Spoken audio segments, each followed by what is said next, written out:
Hey guys, welcome back to more relationship family drama stories. In this video, my ridiculous golden child sister tried walking down the aisle at my wedding. Here is what happened. Let's dive right into the story. And the title story starts like this. Ever since she was born, my sister has always been the golden child in our family, and I quickly learned that I drew the short straw when it came to the time and affection my parents could spare between the both of us. While issues with my sister are the focus of what I'm about to tell you, if I was to list every infraction, it would end up being a dissertation, and I don't think I have the time for that. My husband has always supported me through my family issues and recently got me to start therapy, which is why I am here now. My husband and therapist both believed that putting some of this to paper, figuratively, would help take the stress off me and let me go of the past. So strap in, keep arms and legs within the cart at all times, this is going to be a long ride. So last August, I proposed while we were on vacation in the Bahamas. And every day after that was 90% joy and 10% stress as the wedding planning came into full effect. We decided to set the venue for a few months later, completely underestimating the amount of prep needed,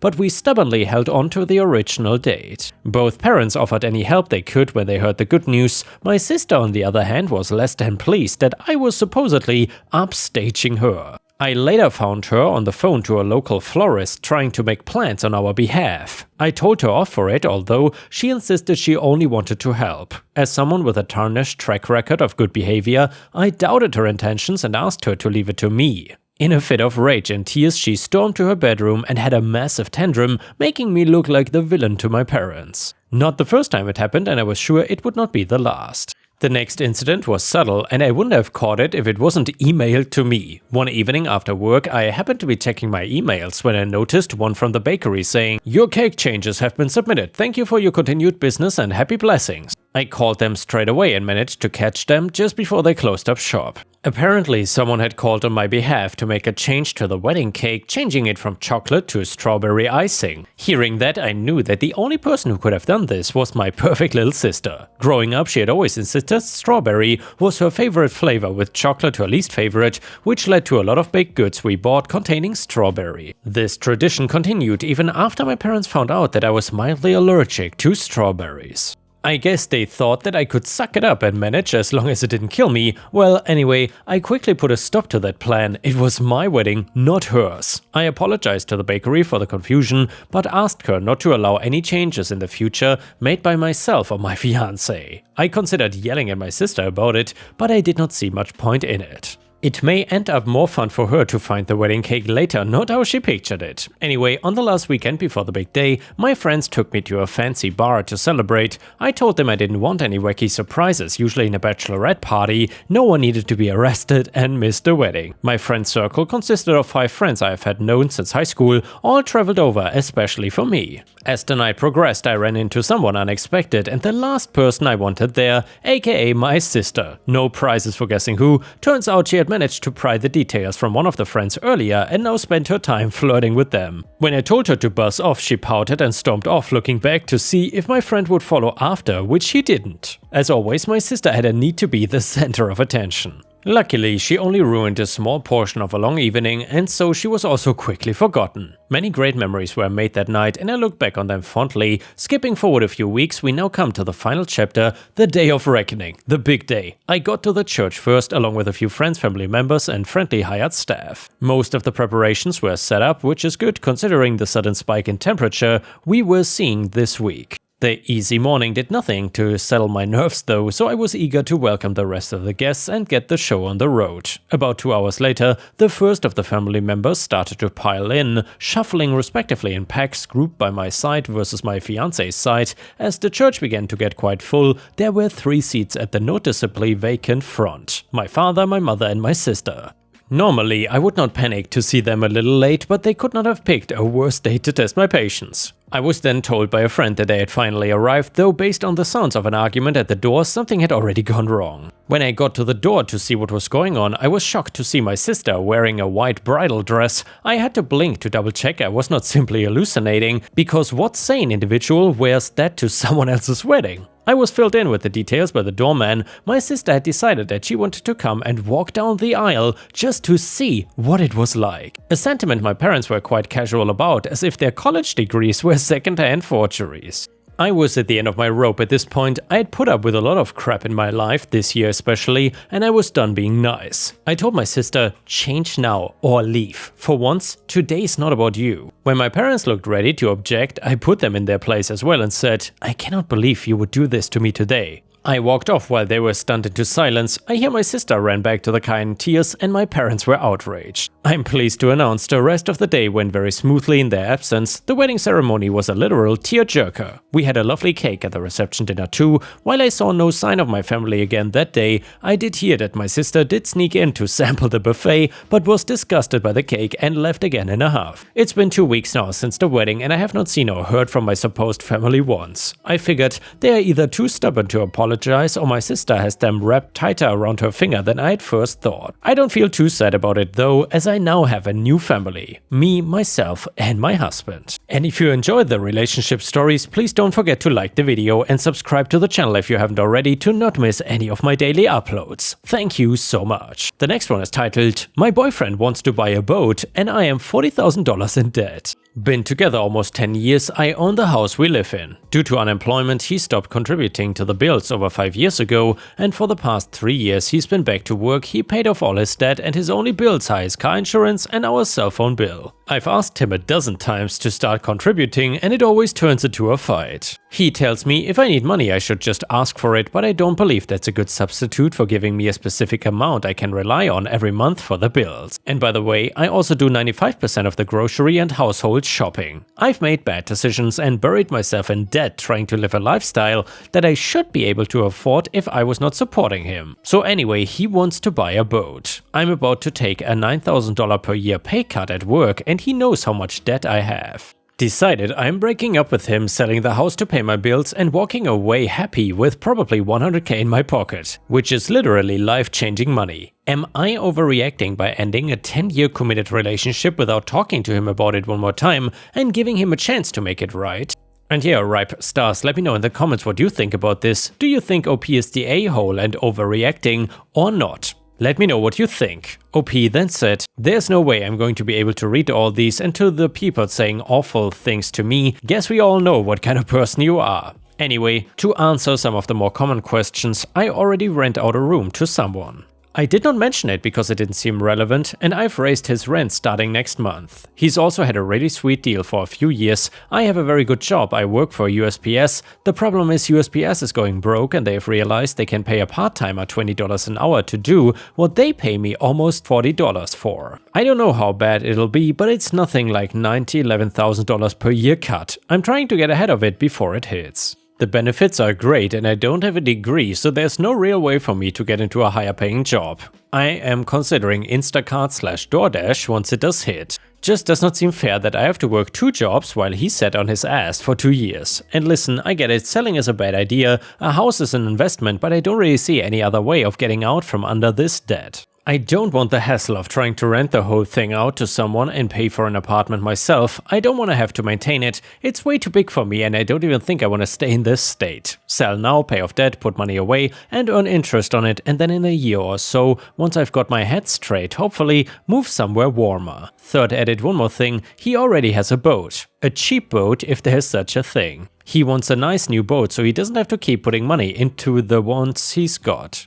And in the comments, OP responded in regards to her budget for the house and paying off the debt she has. Wait until her boyfriend is out to sell the house. OP said, yeah, pretty much. I could afford it if I didn't have $1,000 a month in credit card payments and if I wasn't about to take a nearly $1,000 a month pay cut. I also have no interest in living in a place this big or maintaining my yard by myself, and it would take years for a roommate to reach the same financial benefit as just selling. It would take about 5 years to rent to pay my debt, and that's at the amount it is at right now, not counting all the interest charges that would happen over those 5 years. In short, I just can't. I ran the numbers, I cannot afford my bills and the mortgage. Even taking on a roommate would still take 5+ years to pay it off, and I don't want to live with anyone for a long time. OP then responded in regards to making a safe retirement account to live comfortable after moving out and taking care of what she owes. OP said, I have a retirement account and I can afford rent on my salary with no credit card bills. I'm planning to increase my retirement contribution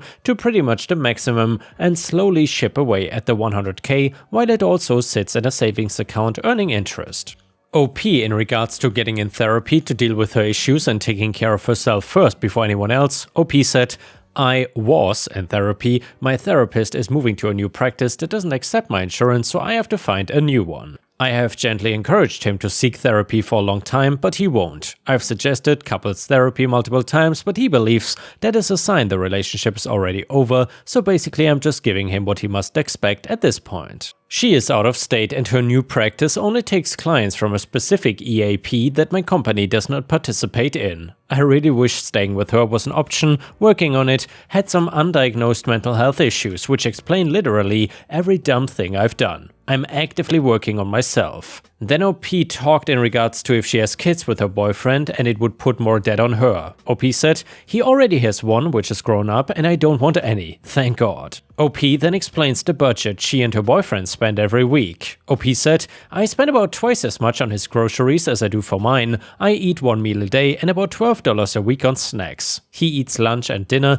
and probably $20 plus a week on snacks. He drinks $30 of Diet Coke every week. I drink a $4 pack of bottled water with Mio or Crystal Light packets and the occasional energy drink. I got a decent car because I got sick of used ones being unreliable. My car payment is not extravagant and it's good on gas. I do take 2 to 3 vacations per year, 2 long weekends and a 5-ish day one. I shop around for the best deals and pay cash for everything except the hotel and flight, aka points. I always suggest camping, but he likes to be more comfortable. Anyways, I lost track of what point I was making here. I fully admit I've made bad financial decisions, but those decisions wouldn't have been nearly as bad if he was carrying his own weight. I guess I figured he would step up eventually, and well, he just hasn't. And then OP in regards to her boyfriend's work situation and for how long, OP said no, he was only unemployed for 2-ish, but he has not paid a consistent or helpful amount of money for our household in over 5 years. And now another update to the story. I was definitely overwhelmed by all your responses and I truly appreciate how many people care about a random internet stranger.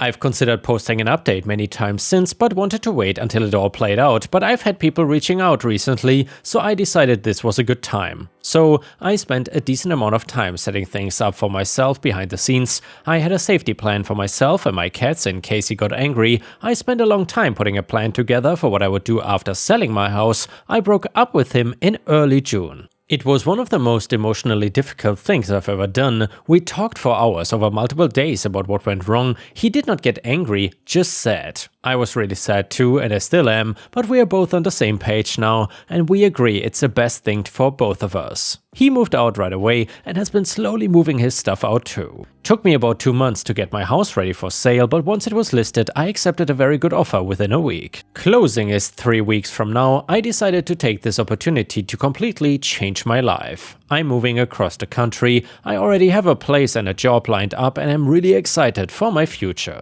I'm making about as much money as I expected, paying off all my debt and investing a large amount of what is left. I'm moving to a lower cost of living area and my expenses will be considerably less than they have been. And the job I have lined up will pay about the same as I make now, so I'll be in really good shape. I've already signed a lease for a sweet apartment. Maybe I will look into buying again in the future, but for now, I'm just looking forward to a fresh start and the opportunity to make my life exactly what I want it to be.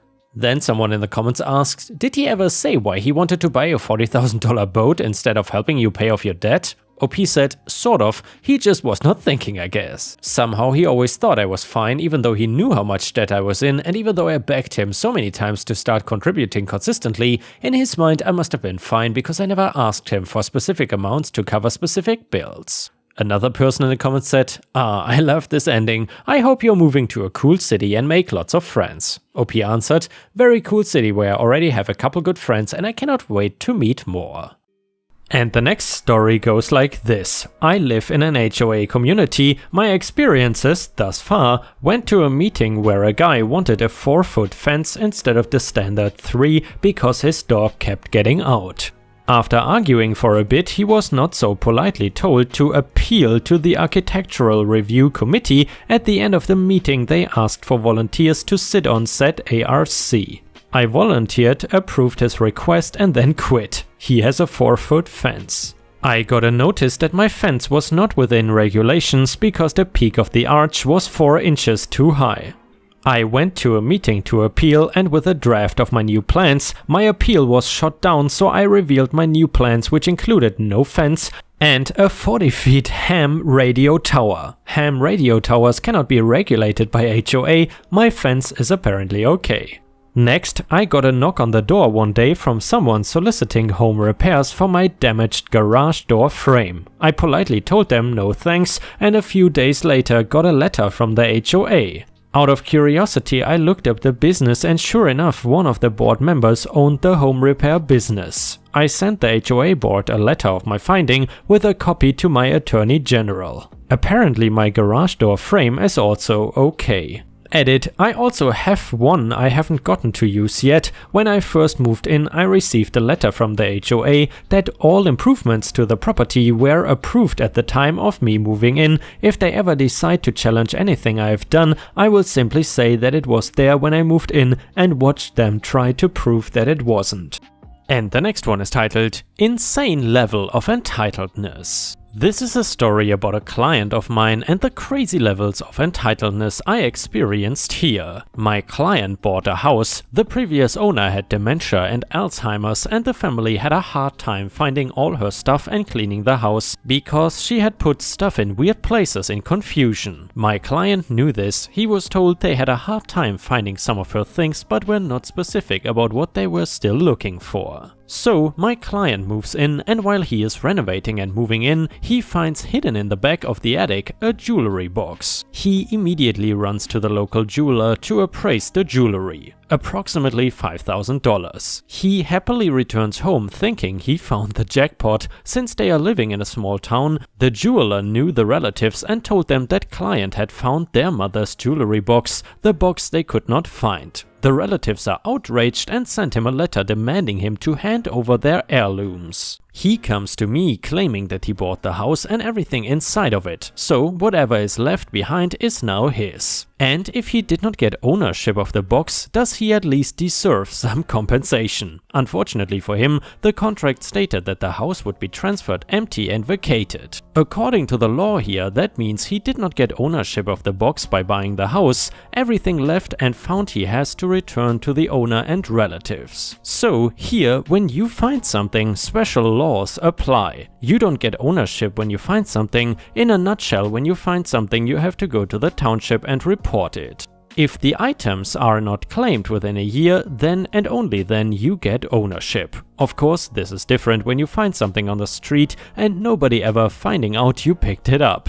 But finding something in a house and the relatives knowing you have found it changes the story. So I explain this to him and he says, "Well, the owner has died. Who says that they got ownership of the box then?" I was really disgusted by him, but after that comment I was just done. I go from formal to witch mode and say, "Have you ever heard of heritage?" To which he has the audacity to say, "Yeah, but I heard they were not very close with their mom." At this point I am completely losing it. I asked him, if one day your mother would die, would the neighbors have a free pass to empty her house based on how they perceived your relationship with her? Or would it be you to decide about her possessions? He is grumbling at this point. I told him the consequences of him not returning the jewelry. He could actually face criminal charges, and tell him that in that case I am unable to represent him. Then and only then he gets concerned. I ended the conversation telling him that it is morally reprehensible what he is doing, and he should be happy the family had not consulted a lawyer yet, because I would have sent them to the police straight away.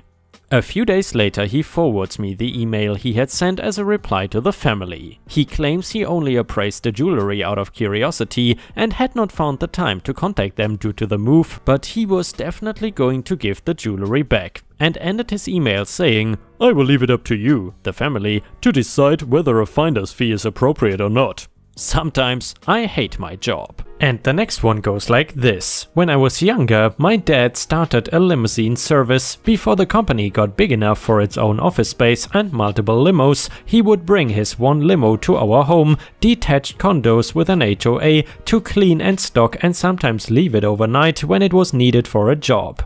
It lived in a storage lot the rest of the time. The presence of a limousine in the neighborhood was apparently distracting to the people on the board, so they passed a rule that you could not have a vehicle longer than X feet parked in front of your house overnight. Then the main old guy on the HOA board got a huge RV that he would leave in front of his house for days at a time, so they got rid of the vehicle size rule and replaced it with a rule forbidding vehicles that advertised a business. The limo had a decal on the driver's side door with the name of my dad's limo company and the phone number. Then someone else on the board started a landscaping company and had a pickup truck with the name of the landscaping company on the side, so they changed the rule to only allow such vehicles to be in your driveway, not parked on the street, since the pickup could fit in the owner's driveway but a limo couldn't fit in ours. Basically, rather than just make a no limos rule, they kept making rules that disallowed limos and then kept changing it when it would accidentally apply to anything but a limo. And yeah guys, with this we have reached the end of the video. However, if you cannot get enough of my content, please don't forget to subscribe to the channel to not miss any of my daily uploads. And also check out my podcast by searching for Ripe Stories on Spotify, Amazon, Audible and other podcast platforms. You will often find exclusive episodes and early access to new content. Furthermore, please check out my Patreon by going to patreon.com/ripeyoutube or my YouTube membership program for even more exclusive stories. Thank you so much, and I will see you again tomorrow.